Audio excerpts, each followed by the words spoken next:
Hello guys, நீங்கள் பார்த்துட்டு இருக்கிறது சினிமணி விஜயபாலா சேனல். இந்த சேனலில் இப்போ என்ன பார்க்க போகிறோன்னு பார்த்தீங்கன்னா, நம்ம கார்த்தியோட அடுத்த ப்ராஜெக்டான கார்த்தி 29 படத்துலேருந்து இப்போ வந்து அனௌன்ஸ்மெண்ட் படக்குள்ளேருந்து லான்ச் பண்ணிட்டாங்க.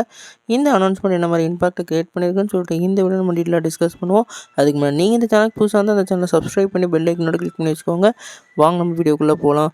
நம்ம கார்த்தியோட 29th மூவியை வந்து நம்மளோட தானாகாரன் எடுத்த தமிழ் அவர்கள் தான் எடுத்த போகிறதா இப்போ வந்து அஃபீஷியலாக சொல்லியிருக்காங்க. இந்த படத்தோட ப்ரொடக்ஷன் கம்பெனி நம்ம ட்ரீம் வாரியர்ஸ் தான் ப்ரொடியூஸ் பண்ண போகிறாங்க. இப்போ வந்து நம்ம கார்த்திகைக்கு வந்து மெய்யழகன் ஒரு படமும், அதே மாதிரி வாத்தியாரே, அப்புறம் வந்து சர்தார் 2, அப்புறம் கார்த்தி 29, கைதி 2, அப்புறம் கங்குவா பார்ட் 1ன்னு சொல்லிட்டு இந்த படத்துலலாம் லைனப்பாக இருக்குது. இந்த படத்தை எல்லாமே எக்ஸ்பெக்டேஷனுக்கு இன்க்ரீஸ் பண்ணுற மாதிரி தான் இருக்குது. ஆனால் அவரோட போன படமான ஜப்பான் படம் அவருக்கு வந்து ஹிட் கொடுக்கல. மெய்யழகன் அவருக்கு ஹிட் கொடுக்குதா இல்லையான்னு நம்ம வெயிட் பண்ணி பார்ப்போம். நீங்கள் இந்த சேனலுக்கு புதுசாக அந்த சேனலை சப்ஸ்கிரைப் பண்ணி பெல் ஐக்கனோட கிளிக் பண்ணி வச்சுக்கோங்க. இந்த வீடியோ உங்களுக்கு பிடிச்சா லைக் பண்ணுங்கள்.